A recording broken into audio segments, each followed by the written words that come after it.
Hey everybody, it's Eric Stevenson and Chris Klotz. Hey everybody out there in Facebook, social media land. How are y'all doing? Happy holidays. We got a little something going on for you today to talk about, and just a couple things to cover before we get out there for the holiday season. So what's going on? well, we've got a couple of things with our youth music project, which unfortunately with COVID, we're not able to really do the live part of our... God, man, I've been missing that so much too.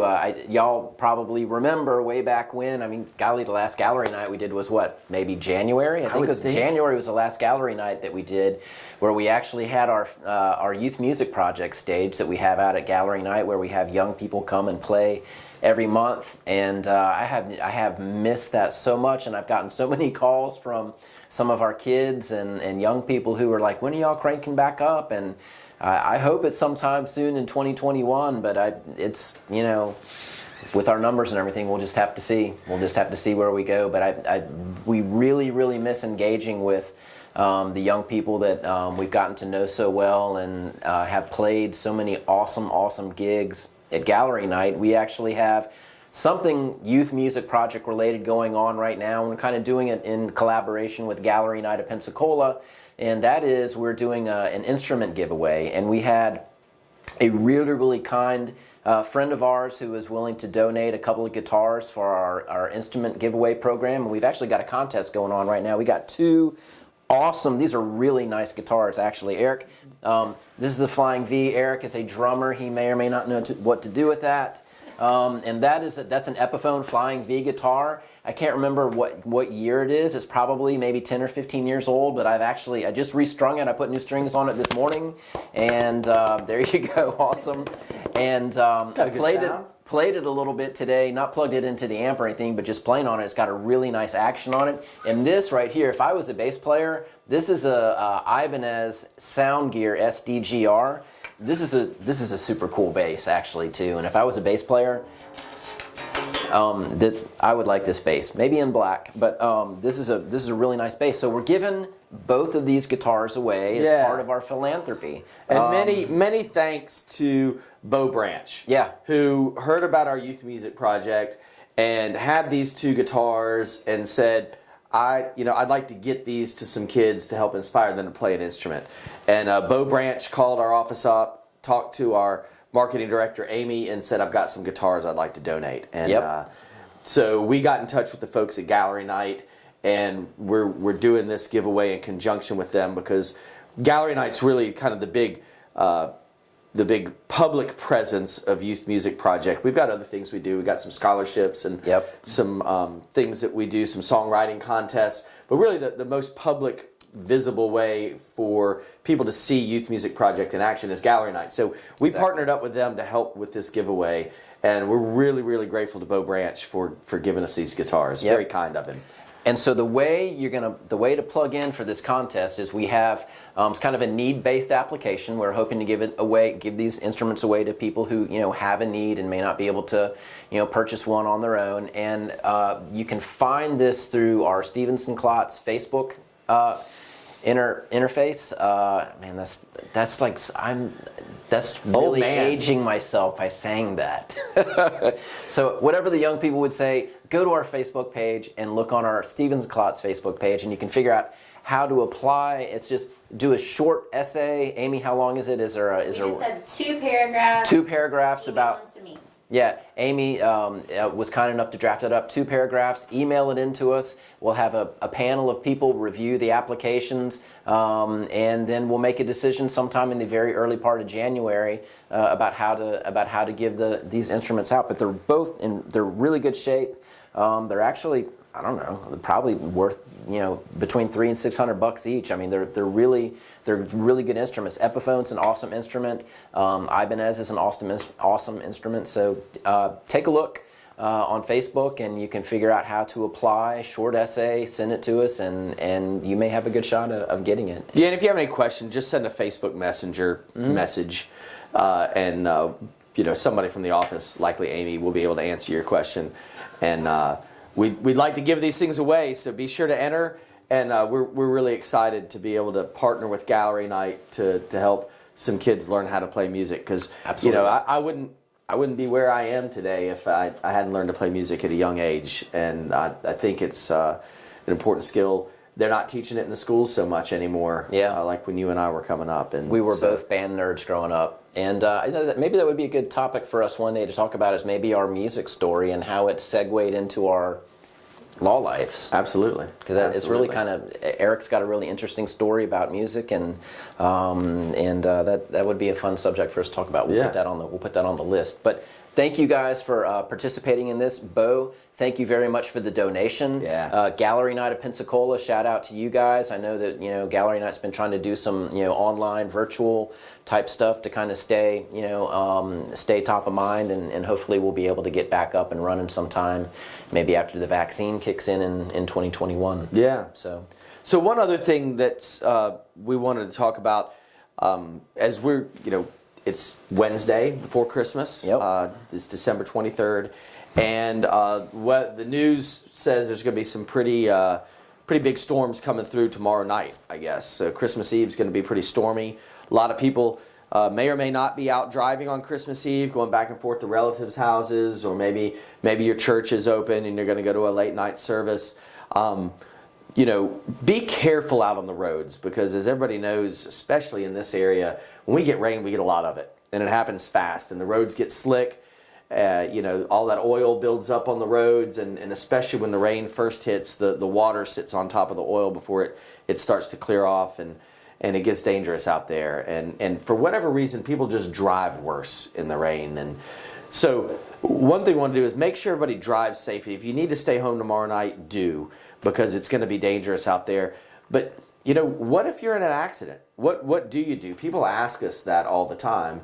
And the first thing is people ask us that as lawyers because they want to know, what do I need to do to protect myself? My first response is make sure you're okay. Check on yourself. Are you hurt? Are you injured? Do you need to call 911? I mean, most of us have a phone on us, right? And Amy's probably mad at me for not having it on silent right now. It's supposed to be on Do Not Disturb. But I have my phone in my pocket, and it's amazing what we can do with these things. Looking back on it now as lawyers, one is you can call 911, and really, you really should anyway, because I don't know if any of y'all have ever had this experience, but the older I get, I have this experience. I come into work on Monday and I go, "Dadgum, my back's hurting me. Why is my back hurting me?" And I start thinking back to Saturday when I moved a piece of furniture by myself that I shouldn't have moved, right? I'll analogize that to a lot of times in car wrecks, people don't know that they're hurt in the car wreck. I mean, when you're impacted, your body does all kinds of crazy things in a short amount of time, and bends in ways you would never expect. And sometimes the pain is not apparent immediately, just like when you're stupid and you move that piece of furniture.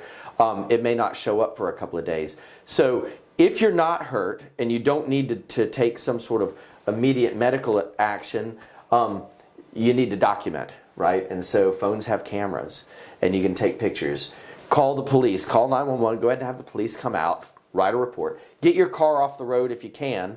Before you do that, take some pictures real quickly of what happened in the accident.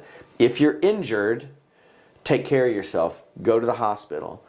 If you feel pain that night or the next day, go to urgent care. Get checked out.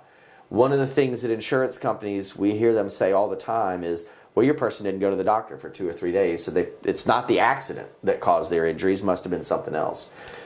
And so I don't know, Chris. What do you think people should do if they start to feel injuries even 2 or 3 days after the accident? Well, really, I mean, listening to what you just said, I'm hearing a top 3 or top 4. Get your vehicle safe. Make sure that you're okay. Call the police. Take pictures, and then if you need to go to the doctor, make sure you go to the doctor and get medical care as soon as you're safely able. And then, most importantly, follow your doctor's advice. I see so many cases where somebody's taken all the right steps, done those 4 things, and then they've gone to the doctor and then they haven't followed up.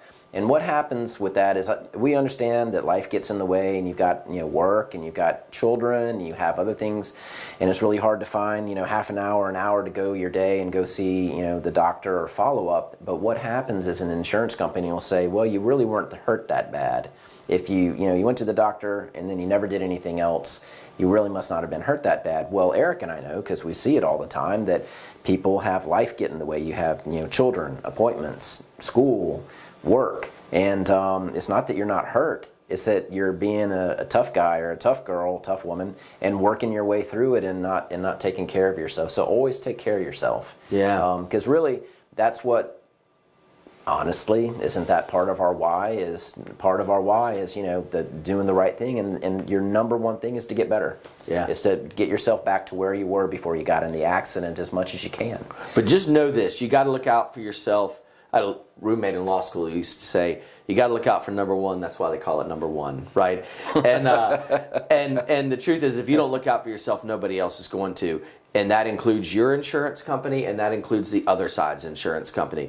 Because how do insurance companies make money? Well, wealth is created by how little you spend, but not by how much you bring in. So insurance companies bring in a bunch of money, and the way that they create their wealth is they pay out as little as possible. And so they're not on your side, they're not a good neighbor, they're not really looking out for you. So what do? You have to document the accident. You got to make sure if there are witnesses on the scene, tell them to stay and give a statement to the police. You want the police to get all the information they can. Don't fall into the trap. And unfortunately, I've done it once before, and had somebody rear end me. Wasn't real serious, just property damage only. And I said, we don't need to call the police. I'll just get your insurance information. And the next thing I know, when I made the claim, their insurance company say, well, that person says they didn't hit you, right? Should have called the police. I didn't think it was a big deal, but guess what? I got stuck with having to either have my insurance company pay for it or me come out of pocket for the repairs to my car. So don't be like me and learn the hard way. Call the police. You're not inconveniencing them. That's what they do. And you've got to look out for yourself. The insurance companies are not going to do it. And that includes going to the doctor. Because if you don't document that you're injured, they're just not going to take our word for it for sure. That's the truth. Anyway, be safe out there this weekend. Happy holidays, Merry Christmas, Happy Holidays, Happy Hanukkah, Happy New Year's. New Year's. Yeah. Happy, man, this has been such a crazy year. I hope that as much as anybody can, you get to have a little bit of quality time with your loved ones, whether it's by Zoom, whether it's doing what we're doing with my parents this afternoon. I think they're gonna pull into my driveway and they're gonna throw their gifts at me, and I'm gonna throw my gifts at them, and then they're gonna drive back to Mobile. But at least we're gonna get to see each other from a distance, and I hope everybody has a great holiday, and maybe we're turning the corner for a better 2021. Yeah, and we still don't have a name for the show. So this is just like the No Name Show, the No Name Legal Show right now. Come up with some names for us. We got some kind of contest. If you come up with the one that we decide we want to use, I think it's $50 to the Global Grill. And Eric will sing you a song. Well, and the other thing is we're gonna do these more regularly. So if you ever have questions about anything, put them in the comments to this show right now, and we'll try to answer them in future shows. If you have a song recommendation that you want Chris to play, we're going to, for the next show, we're going to pick a song for him to play out of these comments. I tried to get him to play a Christmas song, and I'm shaming him right now. Well, Eric will bring publicly. Eric will bring his cajon. I'll do it. We'll join in. We'll play something. We'll have an after holiday song. Y'all put some things in the comments, and we'll do it. That would actually be fun. Yeah. Let's see what y'all come up with. All right. Happy holidays, Happy everybody. Holidays, everybody.